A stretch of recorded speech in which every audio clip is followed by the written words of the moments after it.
Nih, kondisi interior mobil dengan harga 133 juta. Ini Bapak Ibu ikut. Nih kondisi interiornya ya Bapak Ibu ya. Udah pakai head unit Android, kemudian juga joknya pasti rapi, mulus, interior aman. AC-nya juga sudah double blower nih Bapak Ibu. Ini AC-nya nih. Tuh, AC sudah double blower, dingin sampai ke belakang Bapak Ibu. Emang gedung sebelah doang yang bisa dingin sampai belakang.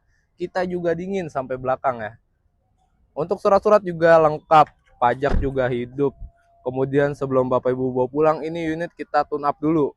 Oli kita ganti baru, minyak rem baru, filter udara baru, filter oli juga baru. Pokoknya Bapak Ibu nggak usah keluar biaya lebih lagi buat bawa mobil ini ke bengkel, ganti ABCD. Tinggal pakai aja, tinggal jalan-jalan sama keluarga, cus langsung meluncur ke tempat wisata. Nah kalau Bapak Ibu minat bisa langsung japri aja nih ke Wawas yang ada di bio ya. Atau saya masukin. Bye-bye Bapak Ibu, see you, terima kasih.